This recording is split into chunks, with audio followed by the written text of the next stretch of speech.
Hello friends, कैसे हो आप सभी। मैं Rakesh Kumar Sharma, engineer R K. Sharma classes में के.डी.सी. ऐप की तरफ से आप सभी का स्वागत करता हूं। तो चलिए, हमने इससे पिछली वाली वीडियो में ग्रेविटेशन का बस इंट्रोडक्शन पढ़ा था, ठीक है। अभी इसके जो क्वेश्चंस एग्जाम में बनते हैं उन सारे क्वेश्चंस के एनालिसिस करेंगे। और मैंने कुछ आपको वैल्यूज़ बताई थी, वो वैल्यूज़ अपने को याद रखनी है। मैं दोबारा यहाँ पर लिख दी हैं। ये सारी वैल्यूज़ क्या करेंगे, अपने को न्यूमेरिकल में काम आएंगी। और ये कई बार अपने को क्वेश्चन पेपर में दे भी देता है वैल्यू, और कई बार क्वेश्चन पेपर में नहीं देता, लेकिन आपको याद होनी चाहिए, ठीक है। क्यों याद होनी चाहिए? क्योंकि एसएसआर हो गया, एयरफोर्स हो गया और एमआर हो गया, इस टाइप के एग्जाम्स में आजकल रेलवेज में और जो जनरल स्टेट बोर्ड के एग्जाम्स हैं उनमें डायरेक्ट वैल्यूज पूछी जाती हैं। तो इसलिए आपको क्या होनी चाहिए, वैल्यूज याद होनी चाहिए, ठीक है। तो चलिए, मैंने पिछले वाली वीडियो में आपसे फोर्स के बारे में डिस्कस किया था। किसके बारे में डिस्कस किया था? फोर्स के बारे में डिस्कस किया था। जी, ग्रेविटेशनल फोर्स क्या होता है? Gm1m2/r², ये होता है अपने पास।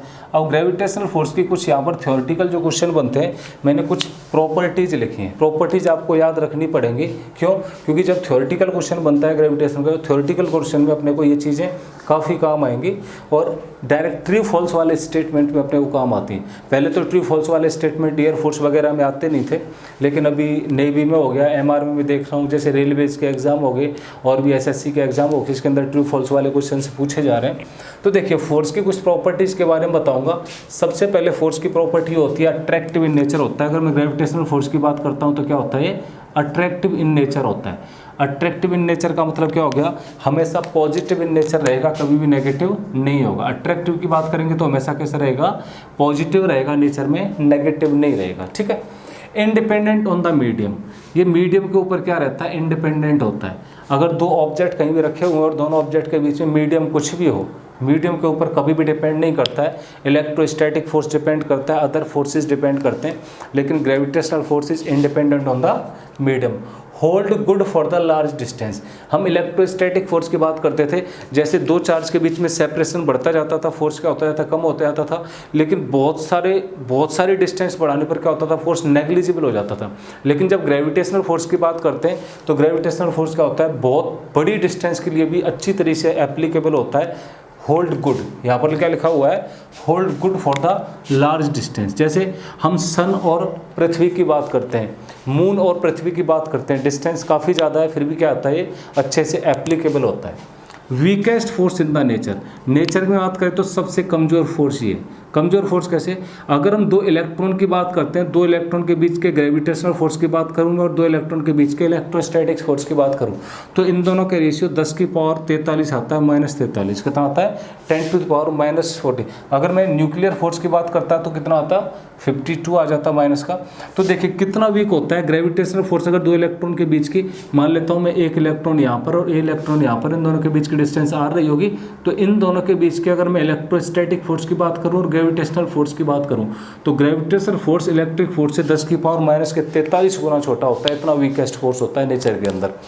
कंजर्वेटिव फोर्स, ये कंजर्वेटिव फोर्स होता है। कंजर्वेटिव फोर्स क्या होता है अपने पास? The force work done by which is independent on the path. ऐसा फोर्स जिसके द्वारा वर्क डन पाथ पर डिपेंड नहीं करता, पाथ के क्या होता है? इंडिपेंडेंट होता है। तो यहाँ पर लिख भी सकते हैं हम लोग, work done is independent on the path. उसको क्या बोलेंगे? कंजर्वेटिव फोर्स बोलेंगे। Work done bye it is independent on the path, independent on the path. Work done कभी भी पाथ पे डिपेंड नहीं करता है, डिस्प्लेसमेंट पे डिपेंड करेगा, ठीक है। तो ये कुछ प्रॉपर्टीज थी अपने पास, ठीक है। ये वैल्यूज़ मैंने यहाँ पर लिखी हुई हैं, ये वैल्यू आपको याद रखनी है। जैसे मैं मास ऑफ अर्थ की बात करता हूँ, मैंने पिछली वीडियो में डिस्कस किया था, लगभग 10⁻25 किलोग्राम के बराबर होता है। डेंसिटी पृथ्वी की बात करता हूँ, ये 5463 कुछ होती है अप्रॉक्स। इसको हम लगभग 5500 किलोग्राम पर मीटर क्यूब मानते हैं। 1 मीटर क्यूब में अगर मैं मास की बात करता हूँ, डेंसिटी पढ़ी होगी सबने, डेंसिटी का फॉर्मूला क्या होता है? Density is mass per unit volume. तो कितना मास होता है पर यूनिट वॉल्यूम में? 5500 किलोग्राम होता है। 5500 किलोग्राम पर मीटर क्यूब क्या हो जाएगी? इसकी डेंसिटी हो जाएगी। हम जी की बात करेंगे, अगर मीटर पर सेकंड स्क्वायर में ऑप्शन में आता है 9.81 मीटर पर सेकंड स्क्वायर होता है। वहीं पर अगर सीजीएस सिस्टम की बात करेगा तो सेंटीमीटर पर सेकंड स्क्वायर में 981 हो जाएगा। मीटर को सेंटीमीटर में बदलेंगे, 100 से क्या कर देंगे? मल्टीप्लाई, तो 981। अगर इस मीटर को फीट में बदलना चाहते हैं तो लगभग 3 पॉइंट कुछ, जैसे 100 सेंटीमीटर में क्या होता है? 1 मीटर होता है और 1 फीट में 30 सेंटीमीटर किलोमीटर होता है 100/3, 10/3 फीट होते हैं 1 मीटर में। तो 10/3 से इसको कन्वर्ट करेंगे तो लगभग 32 फीट आता है, 32 फीट पर सेकंड स्क्वायर। अगर फुट में निकालना चाहते हैं तो जी की वैल्यू ये होती है, ठीक है। वेलोसिटी एस्केप वेलोसिटी की आगे बात करेंगे अभी क्या होता है, लेकिन याद रखो एस्केप वेलोसिटी डायरेक्ट पूरी जाती है लगभग 11.2 किलोमीटर पर सेकंड होती है अर्थ के लिए। अर्थ के लिए कितनी होती है? 11.2 किलोमीटर पर सेकंड। ऑर्बिटल वेलोसिटी की बात करूंगा 3.08 किलोमीटर पर सेकंड होती है। वहीं पर capital G gravitation universal gravitational constant मैंने लास्ट वाली वीडियो में भी डिस्कस किया था 6.67 इंटू में 10⁻11 न्यूटन मीटर स्क्वायर पर केजी स्क्वायर, ठीक है। ये तो था कुछ डाटा जो अपने को याद रखना है, ठीक है।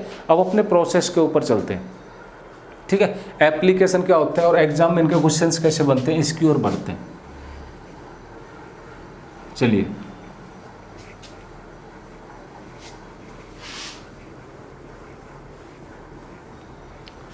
देखिए, मैं बात करूंगा यहाँ पर मास एंड वेट की।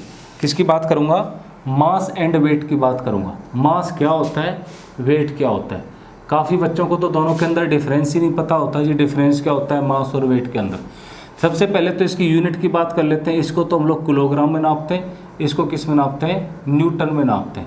दोनों की किसकी बात कर लो? सबसे पहले यूनिट की बात कर लो। मास को किस में नापेंगे? किलोग्राम में नापेंगे, और वेट को किस में नापेंगे? न्यूटन में नापेंगे। देखिए मास और वेट में क्या होता है, मैं इस मार्कर की बात करता हूँ। Matter content in the body, जिस पदार्थ से मिलकर के, जिस सब्सटेंस से मिलकर के ये मार्कर बना हुआ है वो सब्सटेंस क्या है मेरे पास? मास है। तो मैं क्या लिख लूँगा यहाँ पर? Matter content in the by the body, या फिर matter content in body. Body के अंदर जो मैटर कंटेंट होता है, जिस मटेरियल से मिलके ये बनी हुई थी, मटेरियल क्या हो गया अपने पास? मास हो गया। अब इस बॉडी को पृथ्वी जितनी फोर्स से अपनी तरफ खींचेगी, क्या करेंगे? ये अपने पास क्या है? मास है कोई भी। इस मास को अर्थ जितने फोर्स से अपनी तरफ अट्रैक्ट करेगी, जितने फोर्स से खींचेगी, वो फोर्स क्या होता है अपने पास? वेट होता है। Then weight is nothing. Weight क्या होता है अपने पास? मास इनटू में जी क्या होता है? Force of attraction. Force of attraction by earth on any body. किसी भी बॉडी के ऊपर पृथ्वी का जो फोर्स ऑफ अट्रैक्शन होता है, इस फोर्स ऑफ अट्रैक्शन को क्या बोलूँगा मैं? वेट बोलूँगा। क्या बोलूँगा? वेट बोलूँगा, ठीक है। तो दोनों में ये डिफरेंस समझ में आ गया। मास जो होता है ये कांस्टेंट क्वांटिटी होती है। क्या होती है? कांस्टेंट, कभी भी चेंज नहीं होगी। ये क्वांटिटी वेरिएबल होती है। क्या होती है? चेंज होती रहती है। Independent on G, independent on G. Question अगर आपसे कोई पूछता है जी जो ग्रेविटी है, पृथ्वी के बल का, पृथ्वी के फोर्स का मास के ऊपर कोई फर्क पड़ेगा नहीं पड़ेगा? हम कहेंगे जी इंडिपेंडेंट है, कोई फर्क नहीं पड़ेगा। Dependent on G, dependent on G, G के ऊपर इसका फर्क पड़ता है। जी का वेट के ऊपर फर्क पड़ता है। जी जैसे कम होगी वेट कम होगा। देखो W=mg है, और जी बढ़ेगी तो वेट भी क्या होगा अपना? बढ़ेगा, ठीक है। नेक्स्ट, तो ये 2-3 चीज़ डिफरेंस अपने को इसके अंदर याद रखनी है, ठीक है। मास एंड वेट, ये स्केलर क्वांटिटी है। अगर क्वांटिटी की बात करते हैं तो मास कैसा हो गया? Scalar quantity. और वेट कैसा हो गया? वेक्टर क्वांटिटी हो गई। वेट कैसा हो गया? Vector quantity. ये 4-5 अंतर अपने को याद रखने हैं, ठीक है। यूनिट याद रखनी है। क्वांटिटी कैसी होती है? मैथमेटिकल एक्सप्रेशन क्या होता है? रियलिटी में होता है क्या? मैटर कंटेंट तो मास होता है, और पृथ्वी के द्वारा लगाया गया फोर्स क्या होता है अपने पास? वेट बन जाता है, ठीक है। अब देखो इस वेट को हमने mg लिख दिया, ये फॉर्मूला आया कहाँ से? इसकी बात करते हैं। हमने अभी पढ़ा है कि दो ऑब्जेक्ट के बीच में कोई ना कोई अट्रैक्शन फोर्स होता है। न्यूटन साहब ने अपने को बताया इस यूनिवर्स में हर बॉडी एक दूसरे को क्या करती है? अट्रैक्ट करती है, इक्वल एंड अपोजिट फोर्स है। तो मैं यहाँ पर पृथ्वी पर खड़ा हूँ, तो पृथ्वी का सेंट्रल फोर्स मेरे ऊपर भी लग रहा होगा। क्या होगा? मान लेता हूँ पृथ्वी, और पृथ्वी पर कोई पर्सन खड़ा है, तो पृथ्वी उसको भी तो अट्रैक्ट करी होगी, तो पृथ्वी को मेरे को भी अट्रैक्ट करी होगी, तो मेरे ऊपर तो कुछ फोर्स लग रहा होगा। तो वो फोर्स कितना लग रहा होगा पृथ्वी के ऊपर? फोर्स कितना लग रहा होगा? जी पृथ्वी का मास और मेरा मास, और मेरे और पृथ्वी के बीच में रेडियस के बराबर डिस्टेंस है, तो ये दूरी होगी। ये तो रहा होगा। मान लेते हैं ये पृथ्वी होगी, और पृथ्वी पर मैं यहाँ पर खड़ा हुआ, तो सेंटर से और मेरे बीच की दूरी क्या होगी, r के बराबर होगी। मेरा मास स्मॉल m हो गया, पृथ्वी का मास क्या हो गया, कैपिटल M। तो दोनों के बीच में ये फोर्स लग रहा होगा। ये जो पृथ्वी जो फोर्स लगाती है मेरे ऊपर, इसी को तो हम वेट बोलते हैं। तो mg हो गया, ये तो क्या हो गया, mg। मेरा वेट है तो मेरा मास आ जाएगा, एक मास से मास कैंसिल आउट हो गया, तो g की वैल्यू क्या आ गई मेरे पास, gm/r² होगी। It is the gravitational field intensity. g की वैल्यू क्या आ गई अपने पास, gm/r² होगी। इसका मतलब क्या है, ये मास पृथ्वी का रहता है g के एक्सप्रेशन में हमेशा। मेरा मास तो यहाँ से कैंसिल आउट हो गया किसी ऑब्जेक्ट का, और ar क्या होती है अपने पास, रेडियस होती है। इसका मतलब अगर रेडियस चेंज होगी तो g की वैल्यू चेंज होगी, मास चेंज होगा तो g की वैल्यू चेंज होगी। ये ग्रेविटेशनल कांस्टेंट है, इसकी वैल्यू चेंज नहीं होगी। मास मतलब पृथ्वी के केस में बात करेंगे तो अलग वैल्यू आएगी, मून के केस में बात करेंगे अलग वैल्यू आएगी, और चंद्रमा के केस में, मंगल ग्रह के केस में बात करेंगे तो अलग वैल्यू आएगी। ठीक है, तो ये वैल्यू, अब ये g की वैल्यू चेंज कैसे होती है इसको देखते हैं। ठीक है, g की वैल्यू बदलेगी कैसे। तो देखो g के ऊपर किस किस का इफेक्ट पड़ता है, g के ऊपर किस किस का इफेक्ट पड़ता है। तो सबसे पहले मैं g के बारे में बता दूं आपको। g = में क्या आ गया अपने पास, gm/r² अभी पढ़ा है। इसको हम लोग ग्रेविटेशनल फील्ड इंटेंसिटी Eg भी लिखते हैं और I भी लिखते हैं, दोनों को लिख लेना। क्या बोलेंगे इसको, gravitational field intensity, gravitational field intensity. ठीक है, तो ग्रेविटेशनल फील्ड इंटेंसिटी क्या हो गया मेरे पास, ये हो गया। अब ग्रेविटेशनल फील्ड क्या होता है अपने पास, फील्ड अराउंड एनी बॉडी। जब न्यूटन साहब ने दिया था कि हर बॉडी एक दूसरे को क्या करेगी, अट्रैक्ट करेगी, एवरी बॉडी। इसका मास क्या है, m1 है, इसका मास m2 है, तो ये बॉडी इसको अट्रैक्ट कर रही होगी, ये इसको अट्रैक्ट कर रही होगी। तो और भी लोग थे। क्वेश्चन राइज ये हुआ जी, बॉडी एक दूसरे को अट्रैक्ट करती क्यों है, रीज़न क्या है, अट्रैक्शन के पीछे रीज़न क्या है, बॉडी एक दूसरे को अट्रैक्ट क्यों करती है। तो अट्रैक्शन के पीछे रीज़न क्या होता है, तो न्यूटन साहब ने अपने को दिया फील्ड का रीज़न होता है। फील्ड का रीज़न क्या होता है, बोला जी हर बॉडी का अपना एक पर्सनल फील्ड होता है। मैं अगर इस बॉडी की बात करता हूँ तो इस बॉडी का क्या है, अपना एक पर्सनल फील्ड है। Field is the region around the body at which we can feel the presence of any object या फिर एनी सब्सटेंस। सब्सटेंस के अराउंड में ऐसा एरिया जहाँ पर हम इसकी प्रेजेंस को फील कर सकते हैं। फील करने का मतलब क्या हो गया यहाँ पर, जैसे आपने कभी देखा होगा, मैं शांत बैठा हूँ, मैं शांत आंख बंद करके बैठिए आप, जैसे ही आपके पास से कोई गुजरेगा तो आपको तुरंत महसूस होता है मेरे पास से कोई गुजरा। या फिर क्या होता है, हम शांत आंख बंद करके सो रहे होते हैं और कोई पर्सन अचानक हमारे बेड के पास आके खड़ा हो जाता है। क्या होता है, कोई पर्सन अचानक हमारे बेड के पास आके खड़ा हो जाता है, तो उस केस में क्या होता है, प्रेजेंस ऑफ पर्सन अपने को फील होगा। आपने देखा होगा आंख बंद करके तो अचानक अपनी आंख क्या होती है, खुल जाती है, अपनी आंख क्या होती है, अचानक खुल जाती है। तो मतलब क्या रहा होगा, मेरी बॉडी का एक पर्सनल फील्ड है, जैसे कोई पर्सन उस फील्ड के अंदर एंटर करेगा तो उसने मेरी फील्ड को डिस्टर्ब किया, मतलब मेरे को डिस्टर्ब किया, मेरे को डिस्टर्ब किया तो मेरे को डिस्टर्बेंस क्या होगा, महसूस होगा, फील होगा। तो ऐसी हर बॉडी का अपना एक रीजन होता है, हर बॉडी का अपना एक क्या होता है, फील्ड होता है। किसी भी बॉडी की बात कर ले, मैंने आपका एग्जांपल दिया, आंख बंद करके कभी बैठिए आप तो आपको फील हो जाता है। जैसे सिंपल सा एग्जांपल ये देख लो, कोई कुत्ता सो रहा होता है, हमने देखा होगा, कोई डॉग है, डॉग सो रहा है, आप डॉग के पास से बिल्कुल आहिस्ता से गुजरिए, डॉग की आंख खुल जाती है कुत्ते। क्यों, कुत्ते की एक बॉडी है और कुत्ते की बॉडी के अराउंड में क्या रहा होगा, उसका एक फील्ड रहा होगा, रीजन रहा होगा, जहाँ पर वो किसी की प्रेजेंस को फील कर सकता है। तो जैसे आप उसके पास से गुजरे, उसके फील्ड को आपने डिस्टर्ब किया, उसके फील्ड को क्या किया, डिस्टर्ब किया आपने, तो कुत्ता क्या होता है, जग जाता है। ऐसे हर बॉडी का फील्ड होता है। तो न्यूटन साहब ये कहते हैं कि इस बॉडी का भी कुछ फील्ड रहा होगा और इस बॉडी का भी फील्ड कुछ रहा होगा। जैसे ये बॉडी इसके फील्ड में एंटर करेगी या फिर ये बॉडी इसके फील्ड में एंटर करेगी तो कुछ क्या करेगा, डिस्टर्बेंस महसूस होगा, और उस डिस्टर्बेंस के कारण क्या होती है, ये बॉडी इसको अपनी तरफ खींचना शुरू कर देगी या फिर ये बॉडी इसको अपनी तरफ खींचना शुरू कर देगी। ठीक है, उस डिस्टर्बेंस के कारण होता है। और वो इलेक्ट्रिक फील्ड, वो ग्रेविटेशनल फील्ड होता क्या है जी, ग्रेविटेशनल फील्ड जी या फिर ग्रेविटेशनल फील्ड इंटेंसिटी होता है अपने पास force per unit mass. Per unit mass क्या है, ये तो पहले से कोई फोर्स लग रहा होगा, ये यूनिट मास जो एंटर करेगा। अगर हम यूनिट मास को m0 से रिप्रेजेंट करते हैं तो मास तो हमेशा पॉजिटिव क्वांटिटी होती है और हमेशा क्या लेंगे, 1 kg। अगर किसकी बात करेंगे, यूनिट मास की बात करेंगे। अगर आपको कोई पूछता है जी यूनिट मास क्या होता है, यूनिट मास 1 kg वैल्यू होती है अपने पास, और क्या होता है, हमेशा पॉजिटिव इन नेचर होता है, मास कभी भी नेगेटिव नहीं हो सकता है। तो इसको थोड़ा एक्सप्रेस करके देखो तो I = क्या हो गया, फोर्स क्या होता था अपने पास, फोर्स की वैल्यू होती थी G m1 m2, by R square. तो फोर्स को डिवाइड किया मैंने 1m से, तो 1m से तो m कैंसिल आउट हो जाएगा, I की वैल्यू क्या आ जाएगी मेरे पास, GM/r² आ जाएगी। I की वैल्यू क्या आ गई, GM/r, तो यही वैल्यू आ गई जो मैंने ऊपर निकाली थी। ठीक है, तो मेरा लिखने का मतलब ये था, चाहे मैं ग्रेविटेशनल फील्ड की बात करूं या फिर आई से रिप्रेजेंट करेंगे ग्रेविटेशनल फील्ड इंटेंसिटी को, वैल्यू क्या होती है अपने पास, यही होती है।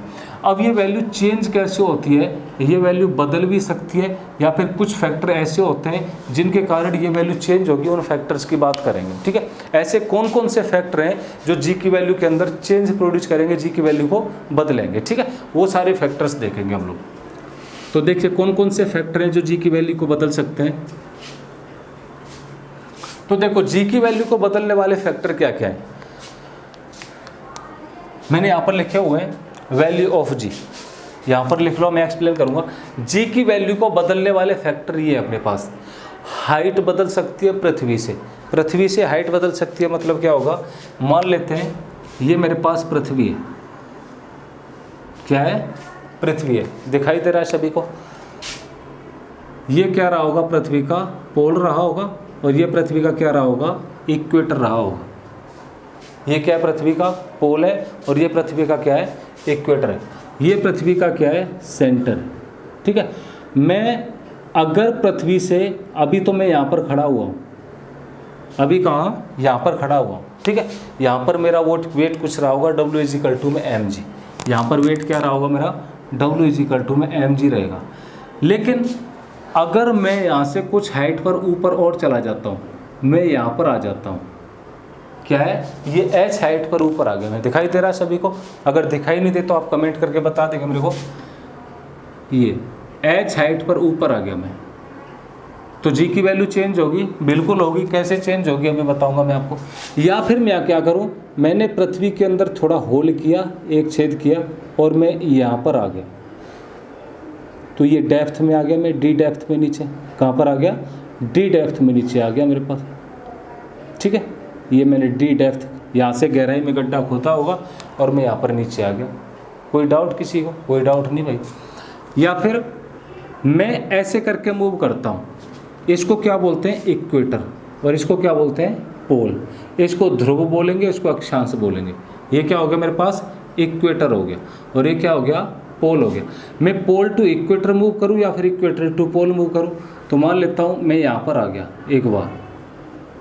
ठीक है, यहां पर 3 सिचुएशन है, तो तीनों सिचुएशन में बदलेगी कैसे जी की वैल्यू, ये देखते हैं। पहले मैं बात करूंगा हाइट की। अगर मैं h हाइट ऊपर चला जाता हूं, तो देखो पहली बात करेंगे हाइट की, तो इस चीज़ को मैं क्या कर देता हूँ, इग्नोर कर देता हूँ। क्या कर देता हूँ, इग्नोर कर देता हूँ।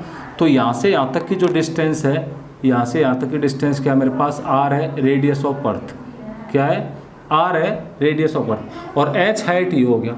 तो टोटल डिस्टेंस तो सेंटर से r प्लस h हो गया होगा। तो टोटल डिस्टेंस क्या हो गया, सेंटर से यहाँ तक की डिस्टेंस करूँगा, बात करूँगा तो r प्लस h हो जाएगा। कहाँ से बात करूँगा मैं, सेंटर से बात करूँगा तो उस केस में। ठीक है, चलिए मैं ऊपर जाऊँगा तो वहाँ पर बात करूँगा, तो g की वैल्यू क्या है मेरे पास, g की वैल्यू तो ये होती थी Gm/r²। क्या होती थी, Gm/r²। कहाँ पर होती थी, सरफेस पर होती थी। अगर मैं h हाइट पर ऊपर चला गया, मेरे को gh चाहिए, क्या चाहिए, gh। तो हाइट पर g की वैल्यू चाहिए, तो मैं Gm, रेडियस, डिस्टेंस क्या हो गई होगी सेंटर से, डिस्टेंस हो गई होगी r प्लस h का होल स्क्वायर। इसको सॉल्व करते हैं Gm, मैं r कॉमन ले लेता हूँ इसके अंदर से, तो क्या हो जाएगा, r², बच क्या जाएगा 1 प्लस h का h/r का होल स्क्वायर। मैंने r कॉमन ले लिया, क्या बच गया, 1 प्लस h/r का होल स्क्वायर। देखो अब देखो ये जो क्वांटिटी है मेरे पास Gm/r², ये तो जो वैल्यू जी सरफेस पर हुआ करती थी इसके बराबर है, तो रिप्लेस कर दो वैल्यू को रिप्लेस करेंगे तो क्या हो गया, जी एट सरफेस। तो बच क्या गया मेरे पास 1 प्लस h/r, ये नीचे था, ऊपर जाएगा तो क्या हो जाएगा, -2 पावर हो जाएगी। क्या हो जाएगी, -2 पावर हो जाएगी। ठीक है, अभी देखो ये पावर -2 हो गई। हम बायनोमियल थ्योरम एक्सप्रेस करते हैं, तो 1 प्लस x, बायनोमियल थ्योरम क्या कहती है, 1 प्लस x की पावर अगर माइनस में कुछ भी है, -2 है, तो 1 माइनस के 2x लिख सकते हैं इसको। ये क्या कहती है, बायनोमियल थ्योरम कहती है अपने को। तो इसको भी क्या लिख सकते हो हम, G1 माइनस के 2h/r, अगर नेगेटिव पावर है तो क्या लिख सकते हैं, 2h/r। तो ये हो गई हाइट पर वैल्यू, क्या हो गई, G एट हाइट। ठीक है। लेकिन ये कंडीशन आपको याद रखनी पड़ेगी, ये हम तभी लगा सकते हैं जिस केस में h is very very less than r। h की वैल्यू r के कंपैरिजन में नेग्लिजिबल होना चाहिए, h r से बहुत छोटा होना चाहिए। छोटा मतलब r की वैल्यू कितनी होती है 6400 किलोमीटर, तो r से बहुत कम 500 किलोमीटर, 400 किलोमीटर, 300 किलोमीटर, अच्छा इस टाइप से होना चाहिए, ठीक है। तो जब बहुत कम वैल्यू होगी उस टाइम पर ये फॉर्मूला एप्लीकेबल है, बहुत ज़्यादा वैल्यू होगी उस टाइम पर ये फॉर्मूला लगाएंगे, ठीक है। तो आपको याद रखना चाहिए, अगर डिस्टेंस बहुत ज़्यादा है तो ये वाला फॉर्मूला लगाएंगे। मैं यहाँ पर लिख देता हूँ, ये तो मैंने लिख दिया शॉर्ट डिस्टेंस के लिए, और ये वाला फॉर्मूला लगाएंगे कब के लिए, जब r is very very very h is very very greater than r। जब h r से बड़ा होता है तो ये वाला फॉर्मूला लगाओ, जब h r से छोटा होता है तो कौन सा लगाएंगे, ये वाला फॉर्मूला लगाएंगे, ठीक है। किसी को कोई डाउट इसके अंदर? कोई डाउट नहीं है, मैंने हाइट पर निकाल लिया। सिमिलरली अगर मैं डेप्थ में निकालना चाहूँगा, किस में निकालना चाहूँगा, डेप्थ में निकालना चाहूँगा तो डेप्थ में भी निकाल लूँगा, लेकिन मैं उसमें डिराइव नहीं करूँगा, डेरिवेशन से कोई मतलब नहीं, मैं सिर्फ फॉर्मूला लिखूँगा। मैं यहाँ पर फॉर्मूला लिखता हूँ। आई थिंक ये समझ में आ गया होगा सबके, ठीक है। साथ साथ आप नोट्स बनाते चलिए ताकि आपको चीज़ें मेमोराइज हो जाएंगी। तो मैं हाइट पर गया तो जी की वैल्यू क्या आ गई मेरे पास, 1 - 2h/r आ गई, क्या आ गई। ऐसे ही जब डेप्थ में जाऊंगा, डी डेप्थ में, तो जी की वैल्यू आ जाएगी 1 - d/r। आप लोग घर पे इसको डिराइव करके देख सकते हो। मैं यहाँ से डी डेप्थ में गया, कहाँ पर गया, डी डेप्थ में, यहाँ से ऐसे करके गया हूँगा मैं, और डी डेप्थ में आ गया यहाँ पर। यहाँ से यहाँ तक डिस्टेंस क्या है मेरे पास, डी है, तो ये बचेगी डिस्टेंस r - d। कितनी बचेगी, r - d। तो इस हिसाब से सॉल्व कर लेंगे। तो यहाँ पर अगर मेरे को डेप्थ में चाहिए, g इन डेप्थ, ये GH हाइट, तो फॉर्मूला क्या बन गया मेरे पास, ये बन गया, ठीक है। अब हम पृथ्वी से कितनी ऊपर जाएं, क्वेश्चन ये बनता है, कई बार आया होगा पेपर में, देखा है, मैं पृथ्वी से कितनी ऊपर जाऊं कि जी की वैल्यू 0 हो जाए, मेरे ऊपर बिल्कुल फोर्स नहीं लगे, मेरा वेट 0 हो जाए, तो कितनी हाइट पर जाऊं, तो इसको लेकर के चलेंगे हम लोग। तो ऊपर जाऊंगा, कितनी हाइट पर ऊपर जाऊं कि जी की वैल्यू क्या हो जाए, 0 हो जाए, मतलब ये वैल्यू क्या हो जाए, 0 हो जाए। एक सेकेंड, तो ये वैल्यू अगर अपने को 0 करनी है, उस केस में हम लोग क्या करेंगे, अगर ये वैल्यू मेरे को 0 करनी है तो कितनी हाइट पर जाऊं, तो ये वैल्यू को मैं 0 कर दूंगा, तो GH में क्या आता था मेरे पास, G 1 - 2h/r यही था। तो इस वैल्यू को क्या कर दूंगा मैं, 0 कर दूंगा। अब ये वैल्यू 0 आ गई मेरे पास, 0 में G 1 - 2h/r, क्या वैल्यू आ जाएगी, 1 - 2h/r वैल्यू आ जाएगी अपने पास। इसको थोड़ा और सॉल्व करते हैं आगे, थोड़ा और सॉल्व करके देखिए। तो जी को जब इधर लेके आऊँगा तो वैल्यू 0 हो जाएगी, तो मेरे पास 1 - 2h/r बराबर में 0, तो हाइट में r/2 आ जाएगा। क्या आ जाएगा, हाइट में r/2। At the height of r/2 the value of the G becomes 0 degree. मतलब अगर पृथ्वी का रेडियस 6400 किलोमीटर है, when I reach at the 3200 kilometres, मैं कहाँ पर जाऊँगा, पृथ्वी के सरफेस से 3200 किलोमीटर की हाइट पर जाऊँगा, then the force exerted by the earth on me will be 0। मेरे ऊपर पृथ्वी जो फोर्स अप्लाई करेगी वो क्या हो जाएगा, 0। इसके हिसाब से 3200 किलोमीटर की हाइट पर जी की वैल्यू क्या हो जाएगी, 0 हो जाएगी, तो मेरा वेट भी क्या हो जाएगा, 0, ठीक है। ये रैंडम वैल्यू है, परफेक्ट वैल्यू नहीं है, हम लोगों ने एज्यूम करके निकाली हुई है। वैसे ऐसा कभी होता नहीं है, बहुत ही नेग्लिजिबल वैल्यू होती है, और बहुत ही नेग्लिजिबल वैल्यू को हम लोग 0 मान के चल देते हैं। क्या है, बहुत ही। अगर मैं डेप्थ के लिए सिमिलर वाला फॉर्मूला अप्लाई करूं डेप्थ के लिए, तो डेप्थ में ये वैल्यू 0 हो जाएगी, ये इधर आएगा तो 0 हो जाएगा। तो यहाँ से आप लोग इसको खुद सॉल्व करके कमेंट में लिखेंगे। तो यहाँ से देखो एक चीज़ निकल के आ जाएगी कि r बराबर d के, मतलब वेट कहाँ पर 0 हो जाएगा, 6400 किलोमीटर पर। जब ये डिस्टेंस r के बराबर हो जाएगी तो वहाँ पर वेट क्या हो जाएगा, 0। इसको 0 पुट करके देखो, ये 0 हो जाएगा। कंपेयर करके देखो, जहाँ r बराबर d के हो जाएगा वहाँ पर मेरा वेट क्या हो जाएगा, 0 हो जाएगा। क्या हो जाएगा, 0। इसका मतलब अगर मैं यहाँ से होल करना शुरू करूँ और बिल्कुल सेंटर पर पहुँच जाता हूँ, कहाँ पर पहुँच जाता हूँ, पृथ्वी के बिल्कुल सेंटर पर आ जाता हूँ, तो सेंटर पर my weight will be 0 and value of G will becomes 0। G की वैल्यू 0 हो जाएगी और मेरा वेट भी क्या हो जाएगा, यहाँ पर 0 हो जाएगा। तो ये क्या हो गया, देखो 3200 किलोमीटर यहाँ और 6400 किलोमीटर यहाँ, ठीक है। इसका मतलब डबल का डिफरेंस आ गया। मैं जब डबल हाइट नीचे जाता हूँ, डबल डेप्थ नीचे जाता हूँ, उस केस में क्या होता है, value of G same change, यहाँ पर 3200 पर जीरो आ रहा है, यहाँ पर 6400। इसका मतलब मैं 100 किलोमीटर ऊपर जाने पर जितनी जी की वैल्यू आएगी नीचे 200 किलोमीटर पर आएगी, 500 किलोमीटर ऊपर जाने पर जितनी जी की वैल्यू में कमी आएगी उतनी 1000 किलोमीटर नीचे जाने पर आएगी, ऊपर 600 किलोमीटर जाने पर जितनी जी की वैल्यू आएगी नीचे 1200 किलोमीटर में उतनी आएगी। रिलेशन क्या हो गया, डबल का रिलेशन हो गया। ठीक है, तो इस टाइप के जितने भी क्वेश्चंस बनते हैं वो क्वेश्चन हम लोग कर सकते हैं। अभी टाइम पीरियड का क्वेश्चन बनता है, पेंडुलम के टाइम का क्वेश्चन बनता है, वो भी मैं इसके अंदर डिस्कस करूंगा अभी। ठीक है, तो आई थिंक ये समझ में आ गया होगा आपके। चलिए,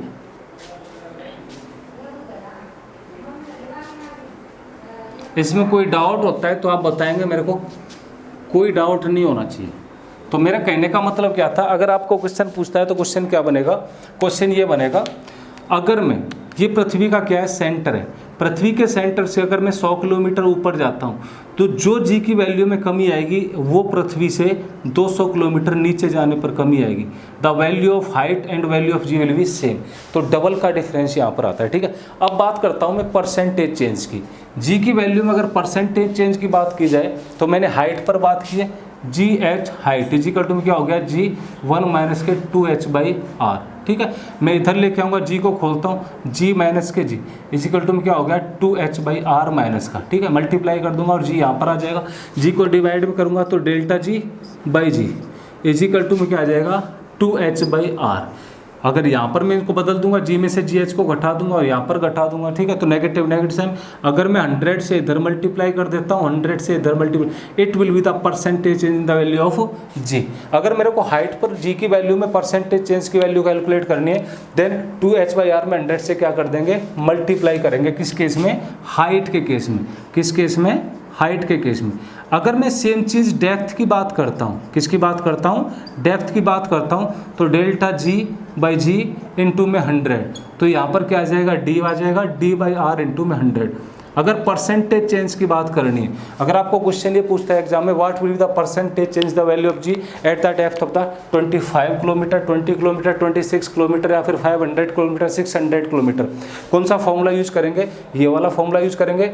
if he ask us the question about the percentage change is the value of the G at the height, any height वो अपने को देगा, हाइट की वैल्यू यहाँ पर पुट करेंगे, परसेंटेज चेंज जी के अंदर आ जाएगा। ठीक है, तो यहाँ से क्या कैलकुलेट कर लेंगे हम, जी की हाइट में और जी की परसेंट, वो डेप्थ में जाने पर जी के अंदर कितनी परसेंट की वैल्यू आ जाएगी। ठीक है, 2%, 5%, 6%, 9%, कुछ भी देगा, वैल्यू को यहाँ पर पुट कर दो, यहाँ से कैलकुलेट कर लो, यहाँ पर पुट कर दो, यहाँ से कैलकुलेट कर लो। ठीक है, इसमें कोई डाउट है किसी को, कोई डाउट नहीं है। आप कमेंट करके डिस्क्रिप्शन बॉक्स में आप जो भी डाउट है अपने आप नीचे कमेंट करके आगे प्रोसीड कर सकते हो। ठीक है, अब देखो हम एक दो वैल्यू और देखते हैं इसकी, काफ़ी रीजनेबल और जेन्युइन वैल्यू है, इन वैल्यूज़ की बात करेंगे।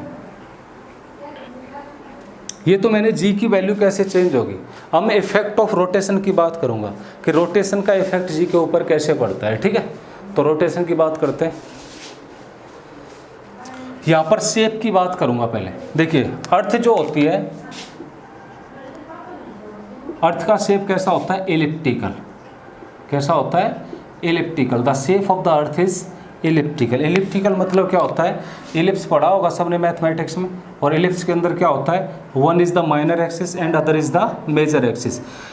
The location of earth is, focus ये हो गया मेरे पास, लोकेशन कहीं पर यहाँ पर हो सकती है। ठीक है, ये क्या हो गया, फोकस हो गया, यहाँ पर सन सिचुएटेड होता है। क्या होता है, सन सिचुएटेड होता है इस प्लेस पर। ठीक है, तो यहाँ पर भी जब मैं जी की बात करूँगा तो मैं जी की बात पोल पर कर रहा हूँ, यहाँ पर बात करूँगा तो जी की बात इक्वेटर पर था। और रिलेशन दोनों का होता है, G at pole is always greater than G at equator. G at pole is equal to में G at equator plus 0.018 metre per second का। It is the effect of the shape on the value of G. G की value के ऊपर shape का effect क्या होगा, हम लोग यहाँ से कैलकुलेट कर लेंगे। ठीक है, इसमें कोई डाउट किसी को, कोई डाउट नहीं है।